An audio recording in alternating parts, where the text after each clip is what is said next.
How's it going, everybody out there? This is a brand new episode of Dylan Knows, episode 431, Presidential Seal of Approval. It is February 19th, 2022, and it is President's Day weekend here in the Reisterstown area. Kids have off school on Monday. I don't.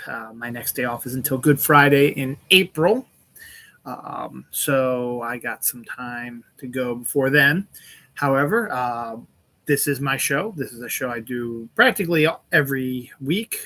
So far this year, I've done it every week. Last year, I took a little break during the summer. Didn't do it as much during the summer, but picked up in the fall as usual. Anyway, what I talk about on my show, for those who haven't seen this before, is just whatever I damn well feel like and stuff I've seen for the past week on various social media stuff and stuff I've heard about as well, personal stuff involved in that as well. And got some interesting stuff out this week. We get the results of the Super Bowl. We get some trailers. We get some deaths, including 2022 strikes again with a major death. Is Ryan Reynolds the new Andrew Garfield? Talk about that in a second. We'll talk about cargo ships and Catholic Church and Blue's Clues and Lucky Charms and Bloom County and 50 Cent and caramel creams and Twizzler bunnies and Coke Starlight and Peeps and John Williams and Alien and a unique and interesting style of jelly bean, which kind of want to try. Christmas Story, sequel to Christmas Story, gets a few more cast members back. We actually have hosts for the Oscars this year. A lot of trailers, a lot of updates, including updates on popular shows like Stranger Things and Bridgerton, and some cancellations of shows. A local news announcement. Actually, I need to put that as local news because no one really cares except everybody in the area or within the area as well. Cats, babies, red velvet, actually blue velvet. A lot of Peep stuff, a lot of Lucky Charms, some No Way Out stuff, Martin Lawrence. The hell is that? Oh, Kenobi, all kinds of fun stuff. So, Star Trek. So, we're going to start off with, what should we start with? Let's start off with, I guess, the interesting news of this week, or this page anyway. Is Ryan Reynolds the new Andrew Garfield? Now, what does that mean? Well, let's just say that during the Super Bowl, which I'll get to after this, there was a new commercial for Doctor Strange and the with his Multiverse of Madness.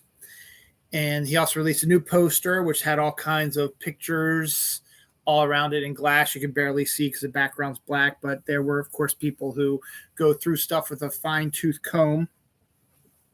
And there was one big thing in the trailer and one big thing in the poster that drew people's attention. Now, we'll talk about the thing in the trailer in a second.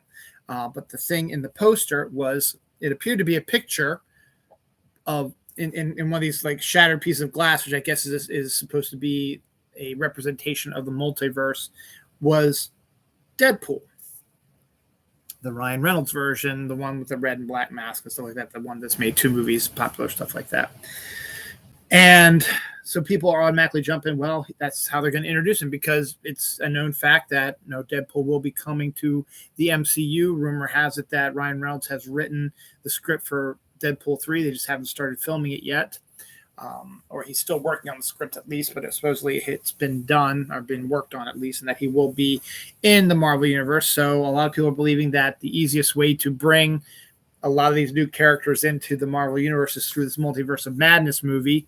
So now the buzz is growing really big for this Doctor Strange film now because of all the rumors and stuff like that. Tom Cruise as Iron Man, and Ian Griffith as Mr. Fantastic, and Chris Evans as the Human Torch, and all this stuff. And we could see the Illuminati, and we'll talk about that in a second. But there's all kinds of crazy stuff and talk going on right now about what's going to happen. So it might very well become bigger than No Way Home, which is very interesting. Anyway, so as soon as that came out, people started saying, is Ryan Reynolds in the new Doctor Strange movie? And people, of course, started, in the entertainment business, started asking him the question when they saw him, hey, Ryan, are you in Doctor Strange too? And he's doing what Andrew Garfield said. No, I'm not in the movie. I'm not in the movie. No, I'm not in the movie. It's all, don't believe what you see or hear, blah, blah, blah. And, that we've seen the same old song before. Andrew Garfield said the same thing. Tobey Maguire, when asked if he was in the new Spider-Man movie, he just sort of shrugged it off and walked away. But I guess when you're an older actor who's been nominated for Oscars, you can do that. Well, Andrew Garfield now can do that because he has been nominated for an Oscar, but that's besides the point. Anyway, so then, it keeps getting asked over and over again. And so later this week, someone posted a picture that somehow was leaked. I don't know how it was leaked or whatever, of Ryan Reynolds in his Deadpool costume with in a like a dressing room sort of thing with costumers and stuff like that. And the costumer is from the Doctor Strange movie.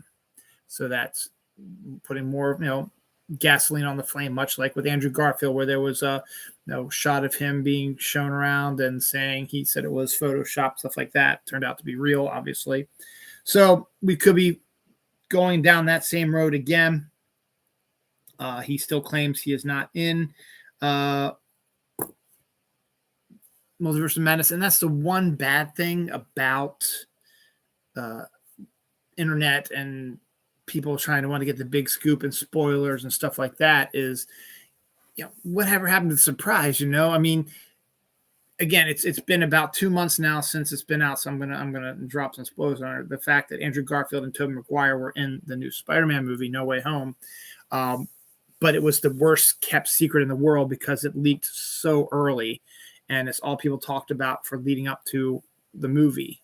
Now, obviously, it helped make as much money as it did, but it still would have been. And for some people, maybe it was. They ignore the spoilers and stuff like that. But sometimes you just get inundated with it and people say the wrong things or whatever. And you hear that going on. It probably would have been better to be more surprised to see them come in there. But you already knew it was going to happen. Now, same thing could happen here. Could Deadpool be in Doctor Strange? Absolutely, he could be. There's a lot of things that could happen in Doctor Strange because he is going through the multiverse. We've already seen in the new trailers. We're talking about in a second, all kinds of stuff. So it very well could be the case. Again, somebody said last week that stuff we've seen in the Doctor Strange trailers might all be red herrings, fan service sort of thing. It's actually surprising. The real big surprises, stuff like that. These stories are being leaked even though they're not true, but that really hasn't shown anything because all the stories that we've seen so far that have been leaked have been true. The identity of who's going to play She-Hulk, the actress, has said that she was never going to play She-Hulk, and lo and behold, she was cast as She-Hulk. And some other ones. There were some other ones that that occurred, besides the No Way Home stuff that people were saying this and that was going to happen. No, it's not, and then it happens.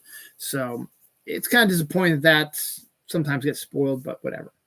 But this Doctor Strange trailer had another surprise, which is getting people talking, getting people excited again and again. There's no telling what. Actually, there is something that came up today, which I'll talk about in a second. But it showed more stuff, showed more of America Chavez, more of the horror aspect of it. We've also saw what appeared to be remember we saw the Dark Doctor Strange from the What If cartoon. Well, now we've seen the zombified versions of Doctor Strange and Wanda have shown up in this trailer as well. There was a mysterious person in a glowing suit flying through the air that ran through a bunch of stuff. We couldn't tell who or what it was. Could that be Tom Cruise's Iron Man, as people remember that's going to be there? Could it be Nova making his first appearance in the Marvel Universe? Could it be a version of Captain Marvel, a male version that we haven't seen before from the multiverse? Because it sort of looked like her outfit as well from the original one when she was Kree. So could this be the male Captain Marvel? I don't know. We don't know. We're not going to know, but it was a 2-second thing. But the one that's got people talking is there's a sequence where Doctor Strange gets handcuffed and led through this like white towery type of place by these robots that people claim were Ultron robots, but they're not. He gets brought before this stage that has like 5 or 6 chairs on it. And then we come from a perspective from somebody who's up on the stage, and we hear what sounds to be Patrick Stewart's voice saying, now is the time. Maybe we should tell him the truth or something like that. And that led people to believe that his Professor Xavier, who's another person that people were thinking is going to be in this movie, show up in this movie, is actually going to be in the movie, and it's going to introduce the Illuminati, which is a secret enclave of Iron Man, Professor Xavier, Namor, Black Bolt, Doctor Strange, who are the ones that control the Marvel universe and stuff like that, supposedly. And so it looks like that they're going to be introducing that in the Doctor Strange movie. Again, it could be completely off balance here. When I first saw that, I thought he was going to be in the TSA, and we're going to see Loki up there. But it turned out to be the voice sounds like Patrick Stewart. Now, when they asked Patrick Stewart about that, and it showed her had sort of that bluish gray sort of outfit like he had on during Days of Future Past. And when Patrick Stewart was asked that, he said that there are lots of people who can imitate his voice. It sounds too much like Patrick Stewart to be the case. So again, who knows what's going to happen? We're not going to know until May 6th. So we still got a ways to go. I mean, it's, as I said, February 19th right now, almost the 20th. So we've got March 19th, April 19th, May, and April 19th has 2 months. And then there's 31 days in May. So in April, there's 30 days in April. So that would be 11 days after that, and then 17. So it's like 50 some days, something like that, till we see that. So it's going to be longer than that, because February to March, let's just say, is 30 days. March to April is 30. It's like 60, 71. It's like 75 days to this Doctor Strange movie. So we'll see what happens, but it was another good trailer. And the funny thing was, it was supposed to air during the Super Bowl. I think it aired during the pregame because I turned on the Super Bowl right before they were getting ready to start. I didn't want to watch all the pregame bullshit. And just as I was getting ready to turn on the TV, I checked my Facebook, and they had posted the trailer already. So I'm assuming that it must have been released during the pregame stuff, because I didn't see it through the whole rest of the game, and I watched that whole game. So speaking of the Super Bowl, it was a battle between the Los Angeles Rams and the Cincinnati Bengals. The Bengals hadn't been there since 1988, I believe. And the Rams had a new quarterback in Matt Stafford, who spent most of his career playing for the unfortunately lackluster Detroit Lions and never made it to a playoffs or a Super Bowl with the Lions, and is considered a really good quarterback, and he proved it by taking them to the Super Bowl. It was a long, hard-fought battle, and in the end, the Los Angeles Rams won 23-20. So it was a close one. It was an exciting one. The Bengals led for most of the game. It was an entertaining game, and just happy not to see Tom Brady or Dallas Cowboys or any of that stuff, or even Kansas City, because I don't want Kansas City to be in it again. So fun times, good game. And I was thinking about this when I was doing my research for this week. So it's like, that was just last Sunday. It was 6 days ago. I was like, it seems like it's been so long since the Super Bowl that it blew my mind. Now let's talk other stuff about the Super Bowl. I have the tail end here because they do the later stuff here. Multiple players got hurt in the game. Shoot, I can't. Odell Beckham Jr., who was having a good first quarter and a half, ended up tearing his ACL, so he was out for the rest of the game. That pissed him off. Both quarterbacks got injured. Both not too badly, but injured enough that they're going to have stuff to deal with on the offseason. But they had such adrenaline going on, they stayed in the game, stuff like that. And there was some other players that got, so there was some heavy stuff that happened there. There was a new Moon Knight teaser, which basically was really sort of the same teaser we've seen of Moon Knight, with the exception we saw a little bit more of Ethan Hawke's character in it, and I think we saw Suit Moon Knight in there as well. So that's kind of cool to see that. It was the highest rated via television Super Bowl since I think they said 2016, maybe a little bit longer than that. It was a humongous, huge success in the ratings. So that's good. But the commercials really weren't all that exciting. The Lord of the Rings trailer for the show on Amazon Prime showed its first footage of it. It looks okay.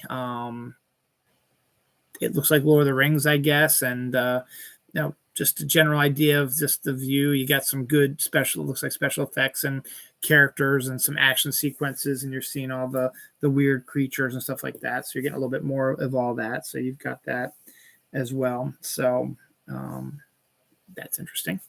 Van Jefferson, who was a member of the Super Bowl champion Los Angeles Rams, had quite the 3 hours.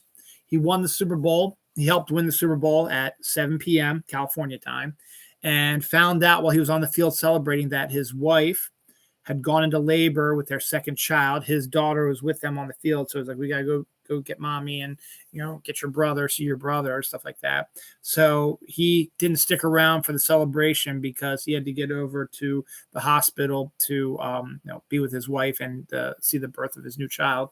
And so they showed another picture about 2.5 hours later with him without a shirt on, holding his new baby, skin to skin sort of thing, and looking like a proud papa, which was really cool. So that was a really neat little thing. Again, nothing really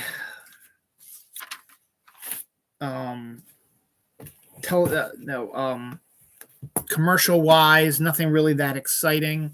There were a couple good ones. The Keeping Up with the Joneses car one, and the Arnold Schwarzenegger as Zeus one was pretty funny.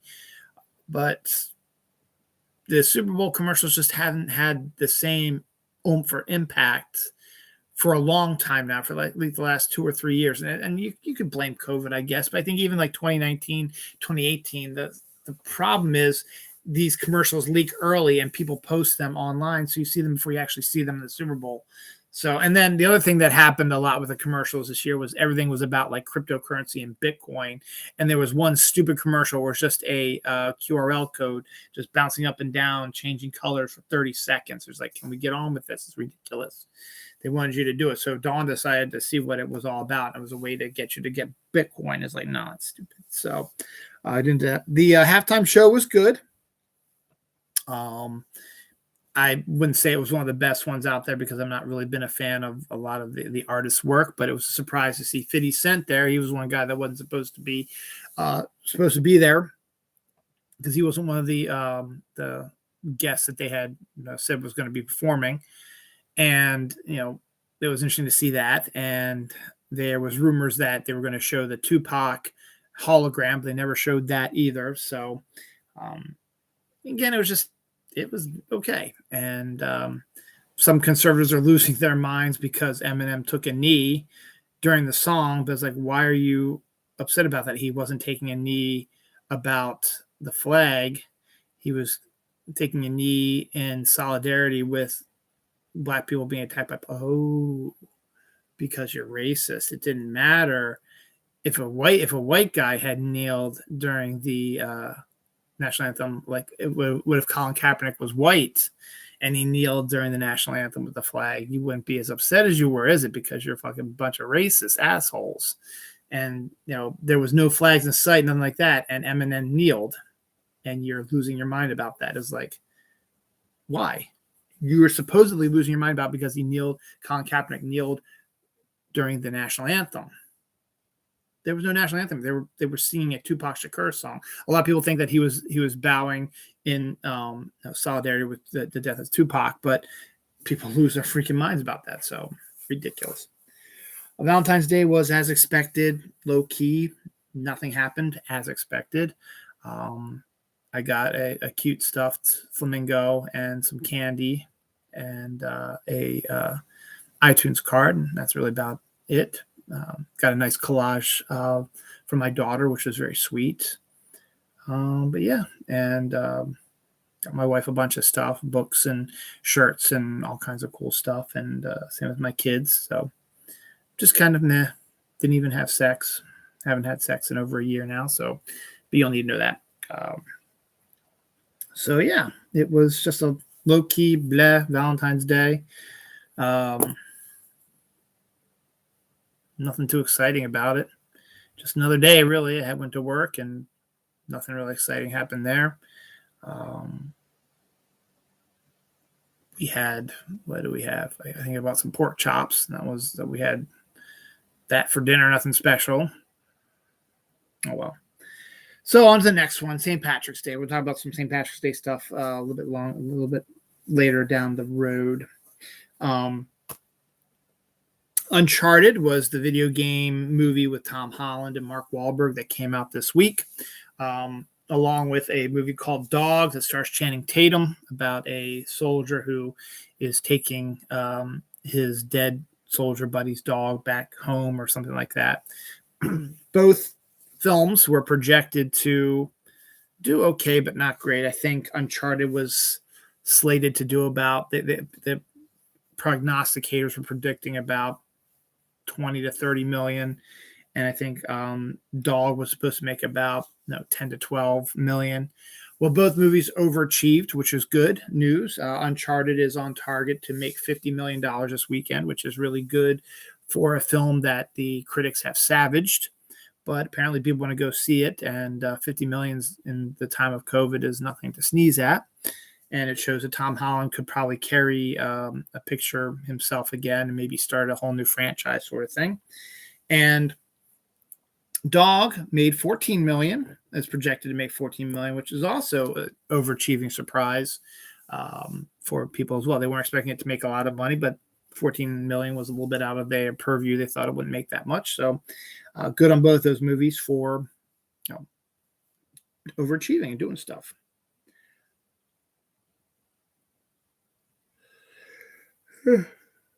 Excuse me. Sorry. Oh, that's right. Skittles Jelly Beans coming up Easter. I think I talked about that last week. I haven't seen a bag yet, but I haven't really. The Valentine stuff has to get sold out this week, so probably starting next week, they're probably going to have more Easter stuff out there stuff. So I'll take a look for those and let you know about them. House of Dragons, the Game of Thrones spinoff, has finished filming, and George R. R. Martin says it looks awesome and amazing, and people are going to be surprised about how good it is. Blah, blah, blah. Brie Larson tweeted a picture of her empty actor's chair saying, "See you in a year," which means that the Captain Marvel 2, The Marvels, has also finished filming principal photography. So now it's just the special effects time to come in there and do all that and the post-production stuff to get in there. So that's on target to come out literally in about around this time next year. It'll be out. I think it's February 17th, I think they said. So we'll see what happens with that. So that'll be good. So good on those. A film franchise we thought was dead has gotten brand new life all of a sudden, which is great. The new version of Star Trek, the first version came out, I believe, in 2009, where J.J. Abrams reimagined the Star Trek world and did it in such a creative way that it was outstanding, basically creating a alternate reality Star Trek series so that actors, they are not beholden to look like the original crew from the 1960s thing, and not to be beholden to the history and chronology of that Star Trek thing. So if they stayed in the regular Star Trek timeline, they'd be stricken with a lot of unnecessary stuff that they have to deal with, because that's not what happens, and they make it to the old age and stuff like that. This ups the ante on things a little bit and make things a little bit more different by having creating an alternate reality where these where we don't know what's going to happen. And we've had 3 movies to show that, and they've actually all been pretty good. I've enjoyed them. The second one was a little weak, but I enjoyed the first one, the third one at least. And I thought the cast was extraordinary. I thought they did a really good job. And then a few years ago, there was discussions of the 4th Star Trek movie, and they were going to try to bring Chris Hemsworth back, because when he did the movie in 2009, he was still kind of an unknown. He played Kirk's dad, and because the 4th Star Trek movie dealt with time travel. They were going to try to do something like that with this, do time travel where Kirk teamed up with his dad, but both Hemsworth and Pine were requesting huge amounts of money, and the budget just wasn't going to be able to handle it, and there's all kinds of stuff going about that. And then we had the weird ass, stupid, dumb, worst idea ever, Quentin Tarantino wanting to direct a R-rated Star Trek movie. That would have been a disaster, but luckily that's sort of been swept under the carpet as well. So it looks like that this iteration of Star Trek, plus the death of I forget the actor who plays him, who played Chekhov, and back in that terrible year 2016, which I think was the last time that Star Trek was out in the movie theater. So it's been 6 years since they've had a movie out. So no one expected, they thought it was just going to disappear. But this week, J.J. Abrams announced that Chris Pine and Zachary Quinto have signed a deal to star in the 4th Star Trek movie, and that the rest of the cast, Zoe Saldana, Carl Urban, and the British guy, Simon Pegg, were all close to signing on the dotted line as well. And John Kim, they were all are all supposed to. It's in J.J. Abrams' eyes, like it's done deal for all of them. So it says everybody's coming back for this one. So now it looks like we're going to get a Star Trek movie next year, to come out next year, which means they have to start filming it very soon to get the special effects time to grow a little bit and cast stuff. So worst case scenario, it gets pushed to 2024, but there is going to be a 4th Star Trek movie coming out now. It is looking really, really good. J.J. Abrams is going to be more hands-on involved. I think now that he's done with Star Wars, I think he's coming back to this. He's going to try to get this back on track. So good luck, because I enjoyed it. I enjoyed it immensely. Godzilla, Ultraman, and Kamen Rider are all going to be joining forces in a new Shin Japanese hero universe. I don't know if it's going to be movies, TV, comic book, or manga, whatever, but they are teaming up to save the world, I guess. So that's interesting, particularly for the Japanese people who love those characters. So it's always good. Peacemaker is the hottest show in television right now. Its season 1 finale was this week. It set a record for best single day performance of any episode of HBO Max shows. Considering HBO Max has been around that long, I guess it's impressive, but everybody loved it. So like that, it's so good that season 2 has already been greenlit. James Gunn is going to write and direct every episode. For the most part, he said after Guardians of the Galaxy 3, he's going to focus more on television. So this is the next step there. So good on him, I guess. A couple weeks ago, I talked to you about a new show called Tales of the Walking Dead, which had an impressive cast starting to build up. It looks like it's going to be an anthology series with like a different story or couple episodes storyline, but nothing that's going to last season, stuff like that. It's only going to be a couple of episodes, and then boom, it'll go to the next story and stuff like that. Had quite the cast announced. Well, they've announced a few more members: Olivia Munn, Danny Ramirez, Lone Charbonneau, Embeth Devitz, and Justin Usher Jr. have all been signed on to do that. So I know who half of those people are, but the other half apparently are big enough deals that it's gotten coverage for that. Some interesting comic book news. Danger Street is Tom King's new series that he's working on. It's going to be a 12-issue bi-monthly series, which means it's going to take 2 years to come out instead of 1. And it's basically 21 minor characters, some you've never even heard of before, some who've never had a big enough spotlight, like Metamorpho, stuff like that, are going to decide that it's time for them to take down Darkseid because the main heroes can't, and because the Justice League is dead, that type of thing. Paul Cornell and Mike Hawthorne are going to be reviving George R.R. Martin's Wild Card series, but it'll be comic books for Marvel. Now, let me talk to you about Wild Cards.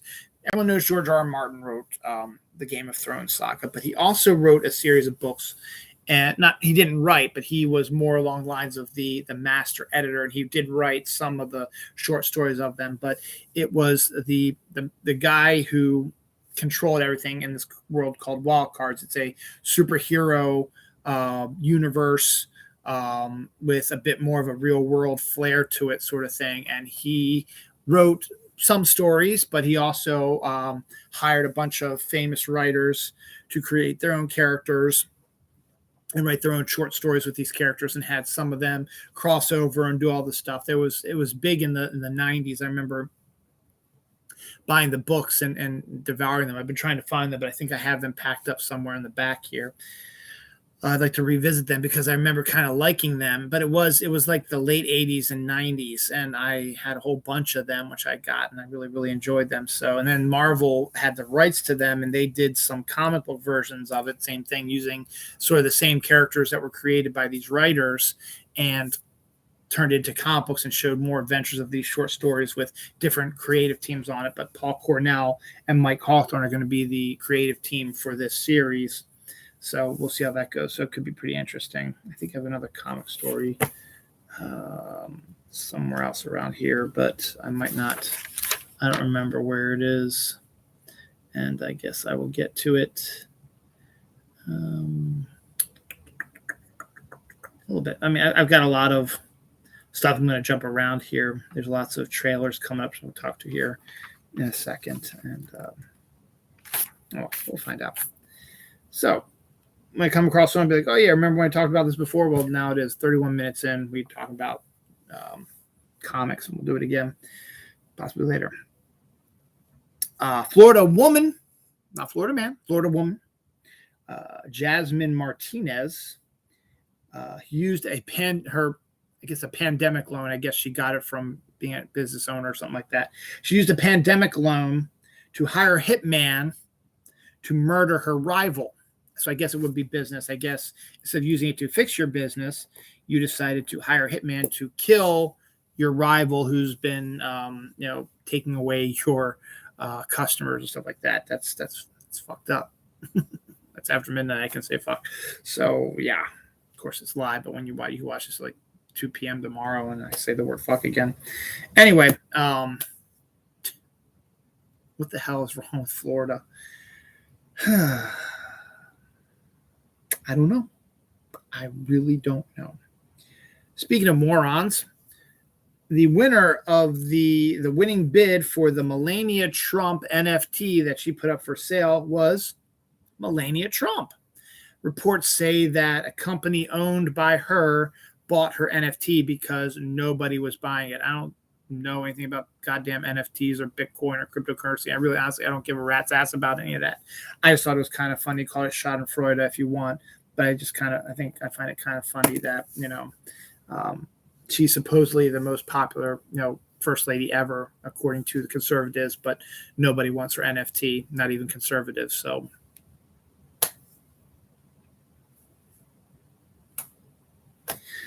here's another interesting story. This kind of pisses me off a little bit, not because of the person involved, but because of the organization. The Catholic Church. Yes, I am Catholic. I remember the Catholic Church, but this kind of pisses me off what they're doing here. Catholic Church says the baptisms performed by a priest in Arizona for the last 15 years are now presumed invalid because he used the wrong wording on a subtle but key component of the sacrament. I think he said you instead of he or something like that. And because of that one slip up, the Catholic Church is like, well, I think the baptisms are invalid. And I think that's ridiculous. Like, no, it's one word. It pretty much, there is really no difference between it. It should not be considered invalid. And besides baptism, get me started. Just the priest is losing his mind. He's upset. He feels like he failed people. He left the priesthood. Is like, come on, man. What the hell? It's a one line in something. Baptism. It's more of a show. You don't have to have specific wording for it. It's not a magic trick or not a magic trick. It's not a spell, not a magic spell where one wrong word could change the spell for good. There's a lot of times that really pushes me hard to keep my faith in a lot of things. And this is one of those. God. On the flip side, a giant cargo ship carrying Porsches and VW cars has caught on fire in international waters. And the crew has, as they rightfully should, abandoned ship. But according to maritime law, since this boat is in international waters, its crew has off, and there presently is nobody on board this ship. The ship is free game. So if somebody wanted to, they could go out there with a bunch of fireman equipment or whatever, put out the fire, and lay claim to all the Porsches and VW cars on there. That's maritime law. If someone tried to sue them like that, it wouldn't work. It's law. That's what it means, law. Court holds up the law. Someone says this law isn't right. They're going to say, maybe not, but it's a freaking law, so you lose. So if you have a boat and you have fireman equipment, why don't you go out and get that boat? It's not going to be easy, but if you can get that fire under control and get the ship in some workable manner, think of all the cars you could get or sell or do whatever you want. So it's kind of an interesting story. I haven't done this for a while. There's some new I know it's February 20th now, since it's after midnight, and it feels like summer and spring and summer and fall are so far away, and they are, but now's the time you start talking about that stuff. First up, a giant light-up outdoor bubble tent is now available for you to own, for you guys to hang out, so that you will not, it's a bubble tent, but the walls are clear, and it's a bubble tent, so it's about 15 feet high, so there's plenty of room for people. It's big enough you can fit like tables, not a lot of tables, but a couple tables or outdoor furniture and stuff like that in there. It lights up at night, and if it's a rainstorm or if there's lots of bugs, or if you want to maybe get a portable air conditioner or a fan or something like that and keep it cool in there while it's hot out there, there you go. And you can hang out with friends and a big, giant, clear bubble tent that lights up. Also, if you like camping and you have a young child, instead of having to pack up their big, heavy high chair, they now have camp chair high chairs. Camp chairs are sort of that fabric-y sort of, loosey-goosey sort of stuff. Well, they have high chairs now for babies made out of that fabric. So that's pretty cool. Do that as well. Had a lot of trailers. This is just page one of the trailers. I have them scattered all the remaining pages, so I'm not going to go look through all of them and try to find them all because that'll take too much time. So I'm just give you the ones that I know of. So the first trailer up we're going to talk about, besides the one we saw the Super Bowl, which I already talked about, is Hustle. Some about a couple weeks ago, Netflix is having all these new movies come out, and one was an Adam Sandler basketball movie. Well, we get the first trailer for Hustle. It's Adam Sandler doing dramatic Adam Sandler, and I think Queen Latifah is in it as well. And he's a huge basketball guy, and he's found a tall white guy who's really, really good at basketball, and is trying to get him to become a star and pushing him and stuff like that. So it looks like a heavy drama for Adam Sandler trying to get that elusive Oscar nomination. Comes out June 10th, so check it out for yourself. As I said, I have nothing but respect for Adam Sandler. He was the guy that saw the future and said that streaming was the future. He was one of the first actors to sign a long-time deal with Netflix, and it's been extraordinarily successful for him. And I got him credit. You got to give him credit where credit's due. You might not like his stuff, but he's one smart son of a bitch. He's actually presently filming the sequel to one of those popular films, the one about him and Jennifer Aniston playing a long married couple who have empty nest syndrome. They go on a murder mystery, like vacation just for fun, and someone actually gets murdered, and they are the key suspects in it. They're doing the sequel to it because the first one was so good, and Aniston and Sandler have great chemistry, similar to him and Barrymore, and so they're doing the sequel. They're filming that one right now, so that'll be coming out probably on Netflix sometime next year. So we'll probably see more about that soon. So we have that. Hulu has a new series out called Dropout, starring Amanda Seyfried, about healthcare. So that looks intriguing. I don't have Hulu, so I'm not going to watch it. And I talked about Chris Pine earlier signing up for Star Trek. Well, he's starting to make his presence felt again. He and Kiefer Sutherland are teaming up in a new film called The Contractor. And it's sort of a Jason Bourne action flick. I think Kiefer Sutherland's a bad guy. Chris Pine's a good guy, and they're going to face off against each other. So that's a pretty cool action film coming out.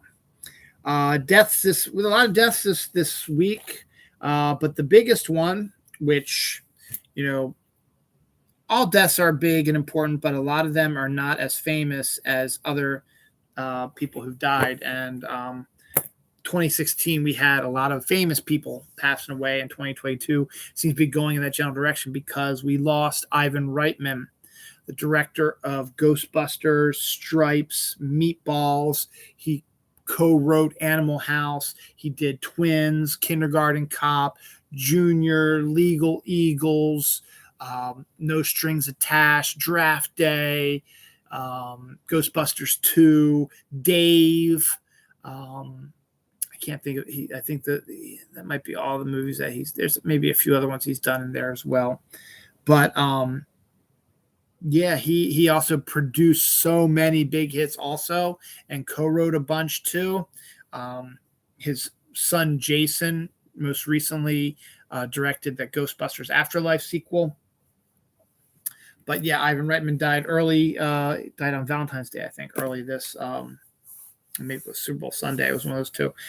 Died earlier this week. But he's the big one. 2022 strikes again, sort of thing. Lindsey Perlman, General Hospital, and more recent Empire. That's right. The Empire actress was found dead at the age of 43 after she was reported as being missing. She was found dead. Comic book writer Tom Veitch died at the age of 81. He wrote the first Star Wars comics after Return of the Jedi ended, and then a few years later when they started getting back into Star Wars stuff again, he wrote when Dark Horse Comics bought the rights to Star Wars, he wrote the first Star Wars comic, and he wrote a bunch of those for that as well. And he's done some other. I think his brother is Rick Veitch, who I've dealt with before when I was a brand manager at Diamond, but Tom Veitch, and I think he wrote Swamp Thing also. Tom Veitch, I think he wrote Swamp Thing a little bit too. So he died this week at the age of 81. Hall of Famer wide receiver running back Charlie Taylor died today, actually, at the age of 80. He's Washington Commanders. Back then was the Redskins. Hall of Famer, is in their Ring of Honor. I can turn the page because everything's done on this one, right? Yep. So he passed away this week. Jeffrey Epstein associate Jean-Luc Brunel was found dead in his jail cell, which is going to be, that happened yesterday. That's going to be a big Friday. That's going to be a big thing because Jeffrey Epstein was found dead in his jail cell, supposedly by suicide, before he could name names in his sex trafficking thing. And now we have another guy who has died mysteriously in his jail cell. So to be continued on that one, but he did die this week. David Brenner, editor of Justice League, born on 4th of July, Independence Day, and a whole lot more, died at the age of 59 this week. Clarence Pooh Bear Williams, he was Florida State football player during their reign as national champions and always making the national championship game, was drafted by the Buffalo Bills, was a fullback. He died in a car wreck at the age of 47 this week. Andy Bernstein, writer of Daria and Downtown, died this week as well. Joel Folger, radio programming legend, died at the age of 65. He was more known around this area, but he's still fairly famous, I think, in the world of radio. And is that all of them? I think that might be all of them. I don't think I had any other ones in here.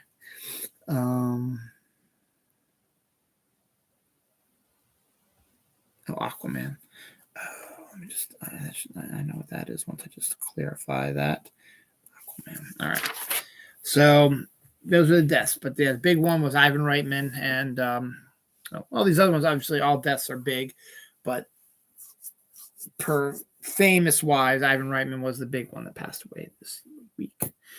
No Way Out's arrival of 3 different Spider-Man is making a explosion throughout the movie world.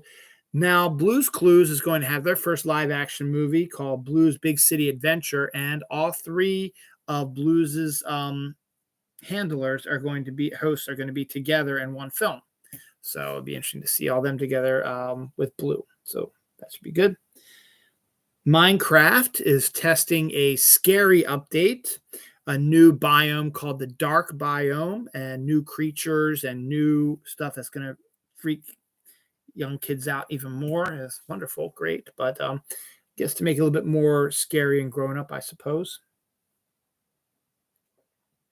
The first photos of Daniel Radcliffe as Weird Al have surfaced. That was still one of the weirdest stories I reported a few weeks ago, that Daniel Radcliffe has been cast in a Weird Al biopic. The fact there is a Weird Al biopic is another weird story, but they posted some pictures of him. He looks a little like him, but he's got the frizzy hair and the big nose and stuff like that. So we'll see how that goes. But they are filming that. They started filming that last week, so we're presently in the middle of filming that right now. Loki season 2 has hired the directors of Moon Knight to come on and direct for him this year for his new season. Also, Owen Wilson has confirmed that he will be in Loki season 2 as well. We figured he would be, but it's always good to get official state saying, yes, I'm going to be in it. So we are 100% certain that they will be. Give me a second. How I Met Your Father on Hulu, which hasn't been getting a lot of good buzz, but good enough that Hulu said, well, let's give him another season and see what can happen. Has been renewed for a second season. There it is. Quiet Place 3 is coming as well. John Krasinski is probably coming back to direct that one. Or maybe not, because I think his wife died in the second one. So we'll see. Emily Blunt did, so we'll see. But there is a third one on the way. So we'll see if he's involved in any way. Totino's Pizza Stuffers are back. They are like Hot Pockets, but just straight up pizza sort of flavored. And they apparently had been out before, but it's been a while since they've come back. But now they are back out in shops. So go ahead and pick one up for yourself if you want. Lucky Charms cupcake kit and muddy dessert, muddy something dessert, which is Chex, white chocolate chips, peanut butter, and more. It's your St. Pat and the Lucky Charms marshmallows. It's that time of year. Lucky Charms is the most St. Patrick's Day cereal out there. So everything you're going to find food related to St. Patrick's Day is probably going to be connected to St. Patrick's, to Lucky Charms. So we have that. And Cold Stone Creamery is bringing back their Lucky Charms ice cream treats, which have some gold glitter put on top of them. So there it is right there. So I might check that out, because that sounds actually pretty good to try a Cold Stone Creamery Lucky Charms flavored sort of thing. So go out there and get your Irish on, because Irish Day is less than a month away. St. Patrick's Day is less than a month away now. 50 Cent, who I said made an appearance, and I thought he was in jail, but I guess he's out now. 50 Cent, who made an appearance at the halftime show, is now also becoming a movie producer. He is optioning Christopher Priest's DC series Zero for a film franchise. So we'll see what comes of that. The Bloom County newspaper cartoon that was big in the 80s and 90s and left for a while, then came back as a Sunday only strip with Opus, and then disappeared again, and then came back as Bloom County and on Sundays only. Has had only one iteration in a animated style, which I think they did an Opus Christmas special or something like that.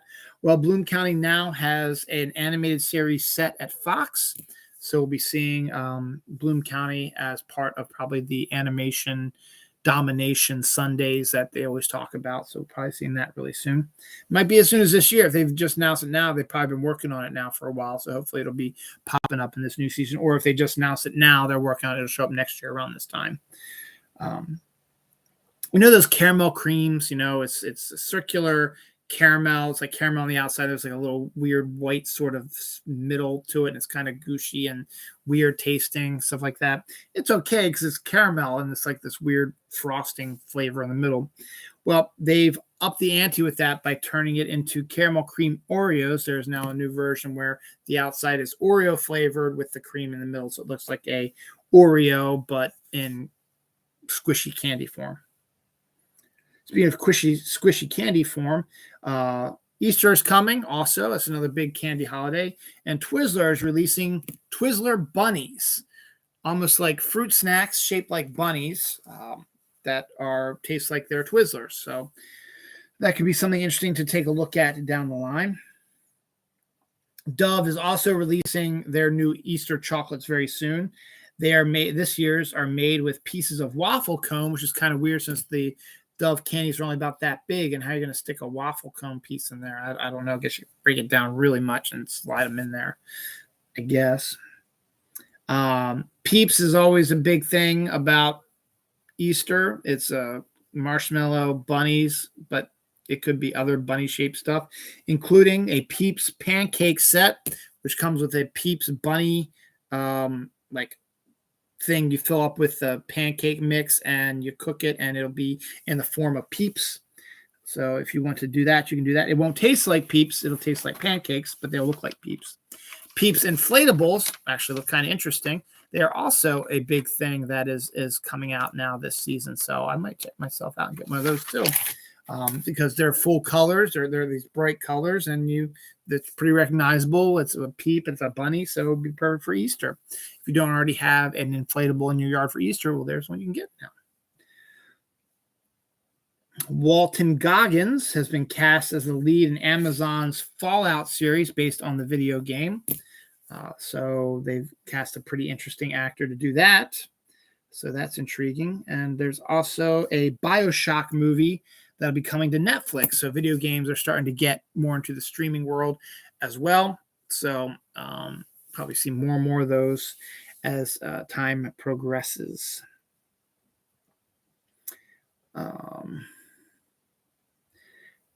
LA City Council has voted to rename a street after legendary singer Vicente Fernandez. I don't know who he is, but that sounded like a really interesting story, so I put it in here. Despicable Me 4 is a go. Will be coming out very shortly. The new Minions movie, The Rise of Gru, is coming out this year, so I would assume Despicable Me 4 will probably be out in a year or two, probably. So we'll see where that goes with that. Diabolical, the animated series spin-off to The Boys, got a first trailer for that, and it's exactly what you expect it to be, an animated version of the live-action series The Boys, but you can do a lot more stuff with the animated stuff, a lot more violence, a lot more sexual stuff. So it's not for kids, but it is an animated series. So keep your eyes out on that. Kenobi, I think I announced this, is coming out on May 25th, which is the 45th anniversary of Star Wars. We did not get a Kenobi trailer, which I thought we would during the Super Bowl, but that's kind of disappointing. We should be getting one hopefully soon, since May 25th is, it's a little bit of a ways away, but still it would be nice to have a trailer to see what's going on with that. We've gotten some more word in that young Leia is going to play a big role in this. Young Leia. So it's not going to be like someone looking like Carrie Fisher. It's going to be like a 10, 11, 12-year-old Princess Leia could play a big role in the show as well. And we have some other interesting Kenobi news. John Williams, the conductor of the Star Wars, of all the Star Wars films, just, iconic, the best American composer, movie composer ever, has composed, the Harry Potter theme, Superman theme, the Jaws theme, Raiders of the Lost Ark, Superman, Star Wars, all kinds of stuff. He will be doing the Kenobi's theme song for the movie. Sorry, to me, it's the song that plays at the beginning with the credits and stuff like that. So he'll be doing the theme song, the opening theme song for Kenobi. Will not be doing the music, but we'll be doing the theme for it. So that's really kind of cool to see him doing that as well. So that is really, really cool. So good on that. No Way Home, Spider-Man No Way Home's digital release was supposed to be on February 28th.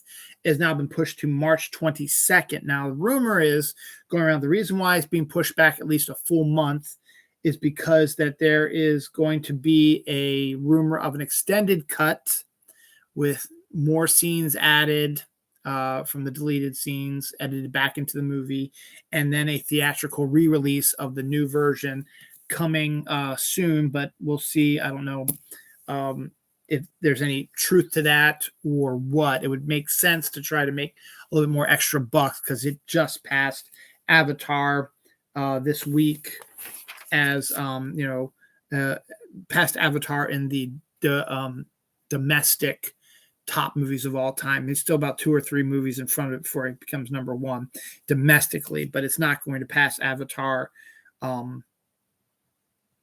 for worldwide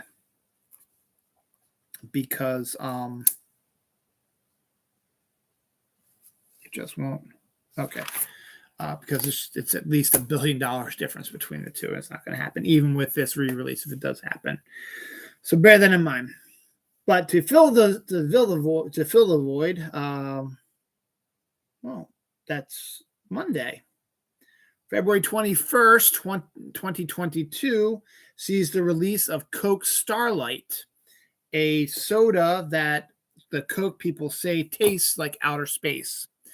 The press release was like it's supposed to be like drinking soda around the campfire, looking up at the stars, and you get a coldness of space finish sort of thing.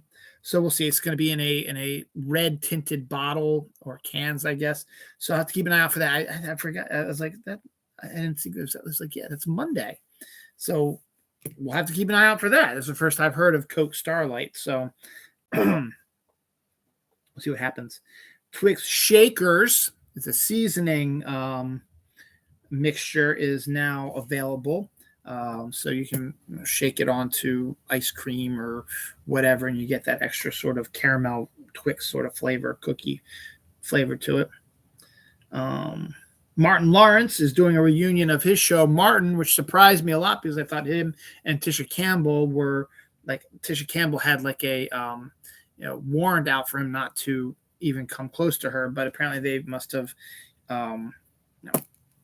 gotten things worked out because she's scheduled to come join us. So they're going to do a reunion sort of thing, like just again, which is the hot thing to do now. Everybody's doing a reunion of the old shows, so they're going to probably do that one for that as well.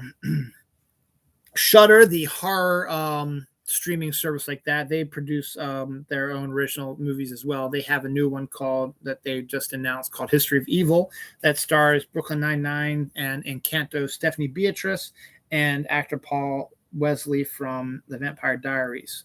I don't know much about it, but the two of them will be doing a horror film for Shudder. Possibly could be released out in theaters. I doubt it, though. Michael Jordan's debut, a fan who went to Michael Jordan's, I should reiterate this, a fan who went to Michael Jordan's debut game for the NBA and kept his ticket is now going to sell it at auction, and it could make a good amount of money up there with baseball cards and comic books, that are rare. So hopefully we'll get a answer to how much he makes, and I can give it to you.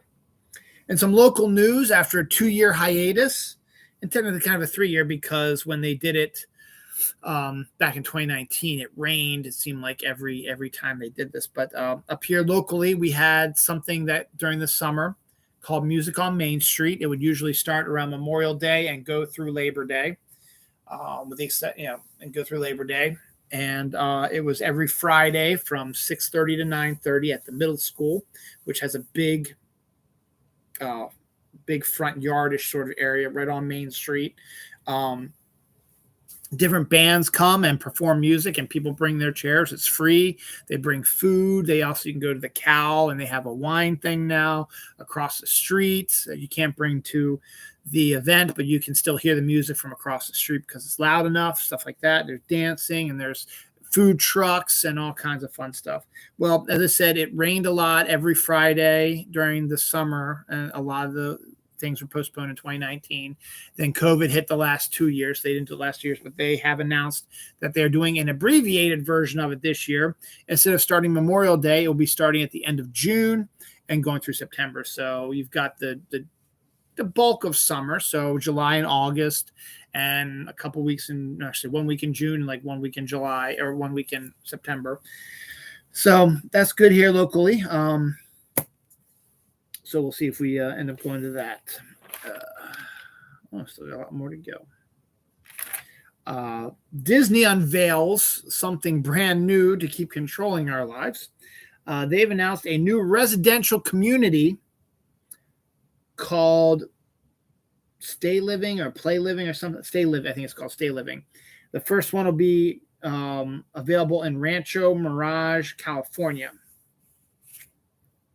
So basically, it's a community built by Disney, created by Disney Imagineers. So we're talking about, it's a residential area, so the houses will all have, distinct features to them. The yards, the playgrounds, the school, stuff like that. So it's going to be a residential area basically created by Disney Imagineers. So in one hand, I'm kind of interested to see what that might look like.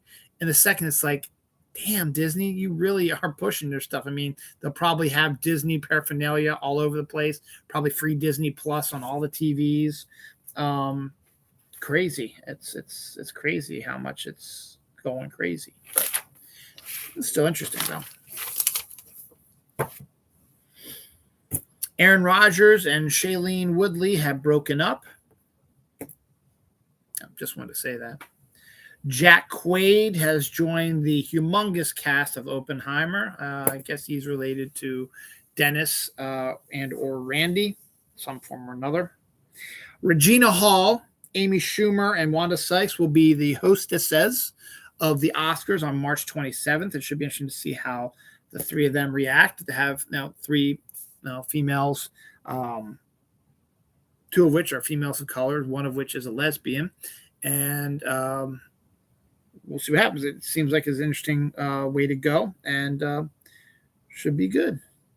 Sour Patch Kids bites now. So instead of just the regular Sour Patch Kids themselves, you can get them the little bitty bites now. You can do that as well.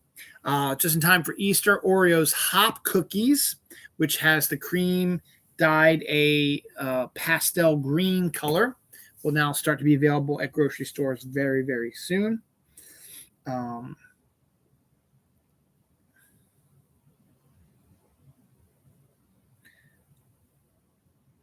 Third Sonic movie and a Knuckles spinoff have been greenlit even before the second Sonic movie comes out. So that's going on there. Chip and Dale Rescue Rangers released their first trailer.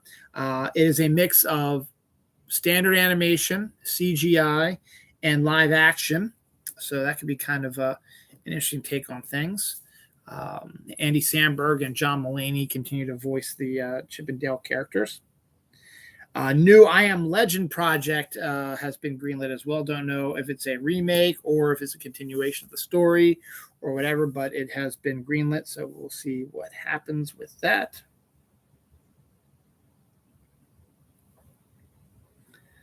Um, the Terminal List, based on a novel, um, has been made into a movie with Chris Pratt. Will be showing up on July 1st on Amazon. Chris Pratt had a big movie last year, time travel alien invasion movie last year, did well for Amazon. So he's doing his action aspect now. I've read a description of the Terminal List. It could be another franchise for him. It's about a former like Army Ranger like that who, on returning from, he lost like his entire crew in one big war battle. He's one of the only survivors, and he comes back to the mainland, and his whole family's wiped out, and so he has to figure out why that happened. And supposedly, in the book, not so long after his family has been totally wiped out, he starts flirting with a gorgeous journalist who becomes a regular character in the series as well. Obviously, the love interest, but Chris Pratt has, made a movie with Amazon. It's going to be coming out July 1st, so that'll be interesting about that. The Baz Luhrmann Elvis movie released its first trailer with Austin Lucas or something like that as Elvis and Tom Hanks as Colonel Tom Parker. Doing a really odd accent, but I guess he's doing Colonel Tom Parker, and he's almost unrecognizable under, being a really heavy older gentleman. It's got a weird accent, but you can tell it's distinctly Tom Hanks-esque accent, but he's doing something weird and different, and he looks different. And it looks good. It's an extended trailer, so check it out. You get to hear some of the music. It's going to cover basically his whole life for the most part, and focus a lot more on his dancing and his sex appeal. Of course, Baz Luhrmann's a director, so we'll see what happens with that. He's a good music director, so we'll see what happens with that. There's the other comic news. So DC has what's the word I'm looking for? I can't think of it right now, but it's a series of comics that are not part of continuity. It's called the Black Label, and it's more for adults anyway. And Aquaman is finally joining the DC Black Label with a very interesting idea for a story. Now, in the real world, there is an area in the Pacific Ocean that there is nothing. There's no land. It's just water. And the nearest land in all directions is hundreds thousands of miles away. So it's just the middle of nowhere. It's like a dead zone. And NASA and other space agencies, they're able to crash their rockets and satellites that are falling into that area because it's not going to affect anybody but the sea life in that area. But by now there's going to be no sea life in that area. It's a dead zone, as I said, but it is a unique area in the Pacific Ocean. Well, the story of this comic, which is really interesting, has something odd happening in that area, and it draws the attention of Aquaman. So kind of an intriguing idea. Fargo, a show that hasn't been out for a couple years now, is finally getting a 5th season. It's a critically acclaimed show on FX, and Fargo is officially getting a new season. So good on that. John Cena, who's riding high with his Peacemaker Peacemaker series with James Gunn, is reteaming with James Gunn. I think James Gunn's producing. I don't think he's directing this, in a live-action animation hybrid movie called Coyote versus Acme, which is obviously the Coyote from the Roadrunner cartoon will be going up against Acme, and John Cena is going to be involved as live action version. It's a live action version to the animated Coyote, so we'll see what happens with that. There is Noah Hawley is doing an Alien series for FX also, and there's going to be no Ripley in it. Not young Ripley, not old Ripley, whatever. There's no Ripley in general. So I guess good on that as well. Some more local news. Paul McCartney is going to be performing at our downtown baseball stadium, Camden Yards, on June 12th. It's the first time Paul McCartney has been in Baltimore since 1964, when he was part of a little band called the Beatles. So that was announced this week as well. So that's kind of interesting, I guess. The first ever DNA recovered from an extinct miniature elephant has been taken in Sicily. So that's a pretty good thing to do there. I got a lot of. Okay, here's I can do that. A woman appears to have her HIV be cured due to an umbilical cord blood transfusion. So there was something in the blood that cured this woman's HIV. So that's an intriguing thing that could potentially play out as a eventual possible cure for HIV. So that's good. A 4-year-old girl has been missing since 2019, was found alive, hiding under stairs in New York. So I guess she was kidnapped and got away from her kidnapper and has been living on the streets under these stairs for a while, trying to figure out a way to get home, and has been panhandling or stealing food or whatever. But good that she's been found. Hopefully she will be able to get back to a normal life again after being on her own for 3 years. Makes her 7 years old now. It's still terrible. Brock's is releasing a new jelly bean this year, and I'm intrigued by it. I don't know how it's going to be, but they're the ones I think that created the Thanksgiving dinner jelly bean things, I think. So they've been working with that. They now have a taco truck flavored jelly bean pack. The taco flavors, or the jelly bean flavors include margarita, churro, guacamole, salsa, horchata, and beef taco. So those are your flavors of jelly beans. So something fascinating and intriguing about them. I don't know if I'll try them, but I might, because I never tried the Thanksgiving dinner one. So we'll see. Ian Petrella, who played Randy, Zach Ward, who played Scott Farkas, Scott Schwartz, who played Flick, and R.D. Robb, who played Schwartz, all on A Christmas Story back in '83, have all signed on to Peter Billingsley's sequel to Christmas Story that will be apparently on HBO Max. I didn't know where it was going to be, but it will be on HBO Max. But they have signed up to join Peter Billingsley in reprising all their roles. So we'll be able to see them all as grown-ups. And that's the basic premise. What I heard is that Ralphie goes back to his house to try to bring back that Christmas spirit that he had back in the 40s to his kids now in the 1970s. And he's going to be able to reconnect with his bullies and his friends and stuff like that. So, and his brother. So it should be interesting to see where that goes. A bunch of series have been canceled or will be canceled after their season. Atlanta on FX will be canceled after their 4th season. Wellington Paranormal is being canceled after their 4th season as well. The Marvelous Mrs. Maisel, which hasn't had a new season until recently, is going to be canceled after their 5th season. So they have one more season that's coming out now, and then they have one more season they're going to do after that. But the big news this week when it comes to streaming is we finally have a lot more information about the new Stranger Things season 4. It's been 3 years since the last one came out, and people have been dying to see what's been going on with it. The directors of the Duffer Brothers are saying that this is the biggest, most ambitious, craziest season they've ever done. So it was taking time to get it done and done right. So they're going to make it even more painful. Could be interesting that they are releasing this new season. It's like 8 episodes.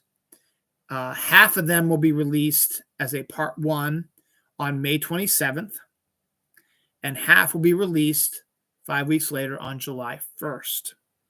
So they're ones that are going to release them all at one time. So you'll be able to get 4 episodes of Stranger Things on May 27th and 4 episodes on July 1st, which will end Stranger Things season 4.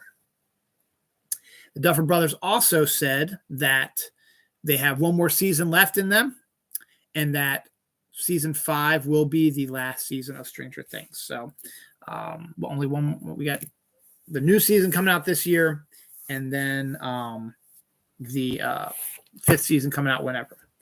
Bridgerton, which was a surprise hit during COVID times, is finally coming back with season 2. The first trailer came out.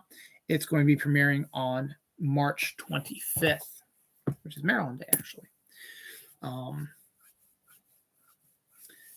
Francis Ford Coppola, who I love his wine and I love his movies, but he needs to shut the hell up again, is complaining about Marvel again and the movies, and they're destroying the movie industry and blah, blah, blah. But now he adds James Bond and Dune to his rants. It's like he's going after the big budgeted, fan favorites, local non-cinema file snobs, saying you guys shouldn't like these types of movies. You should like our artsy types of artsy-fartsy dramatic movies. Those should be the ones you should watch, not these stupid popcorn movies. And he, again, just does not get it. You haven't made a movie in a really long time, Francis. I'm sorry. Your wine is outstanding, but you have not made a movie in so long. And, even Scorsese, he is complaining about the Marvel movies as well. He's still making movies, and his movies are still doing pretty good, right? You really don't know what you're talking about. You're just trying to get attention, and no one is asking. I don't want to say go back and just work on your wine, because that's just rude. But you do have some goddamn good wine, and, I just wish you would stop. Kevin Feige claims that Endgame will be the last Avengers movie. I don't buy it for a second. I believe that there will be other Avengers movies coming, but it will not be the Avengers. It'll be like New Avengers or Savage Avengers or the Ultimates, stuff like that. So it was just a talking point. It's like, oh, no more Avengers movies. They'll figure out a way to get the characters together. If it's not an Avengers movie, it might be the long-rumored Secret Wars movies and stuff like that. So we'll see what happens.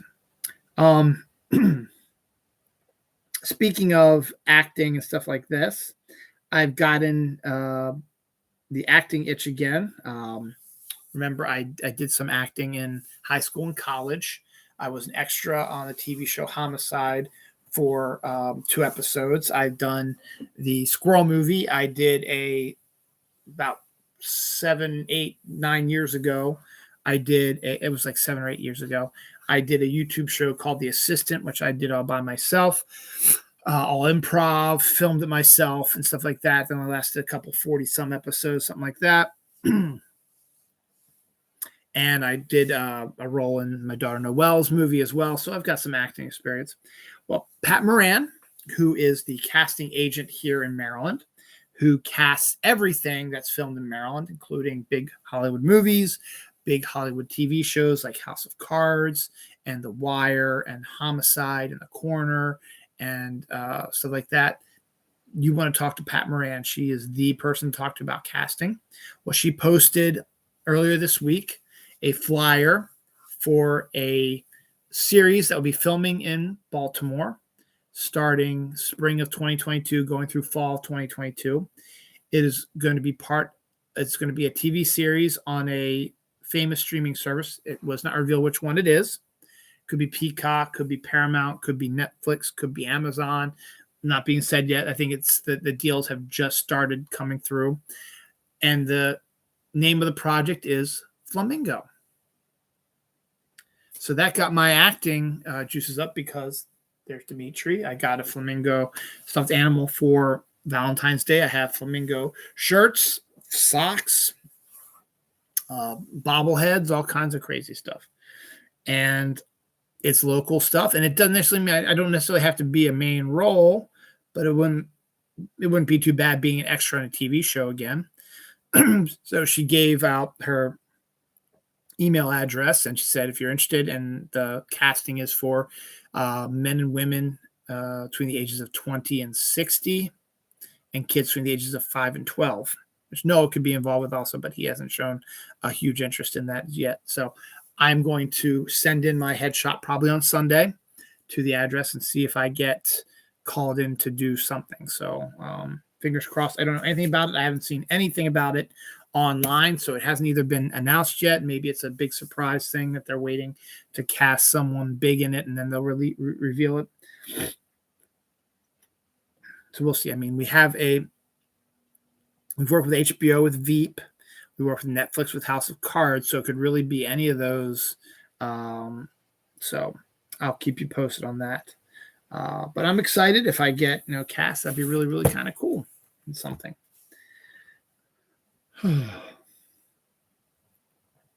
It's no longer Valentine's Day, but one of the things that they brought up at DQ was the Red Velvet Cake Blizzard.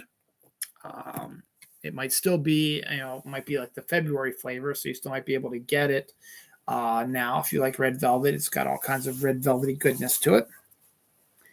A Our Man movie is going to be in development at HBO Max. Our Man is a superhero that has no powers, except when he takes a pill, he gets unlimited powers, and the powers stay only for an hour, and then he loses those powers. So it could be an interesting sort of take on that. Jennifer Garner has joined the cast of the reboot of Party Down, which was a interesting series that came out through like Independent Network or something like that. Paul Rudd was involved and stuff like that. But it was critically acclaimed and did pretty good for a while, and then it just stopped, and now they're going to reboot it now. So bringing a bunch of the cast back as well, which is good.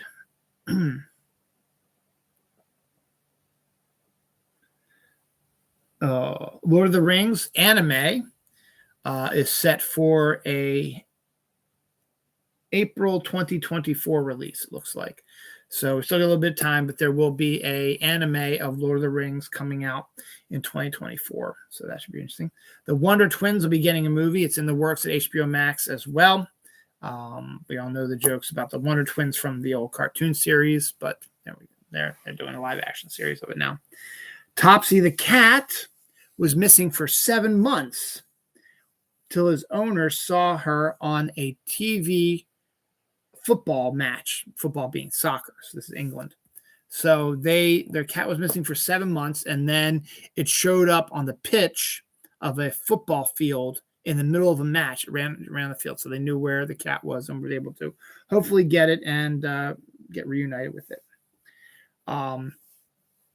Some football news. 25% of Americans believe that God does indeed play a hand in who wins the Super Bowl. And I just have to shake my head about that and the whole Catholic Church thing about the baptism. It's just like makes my head hurt.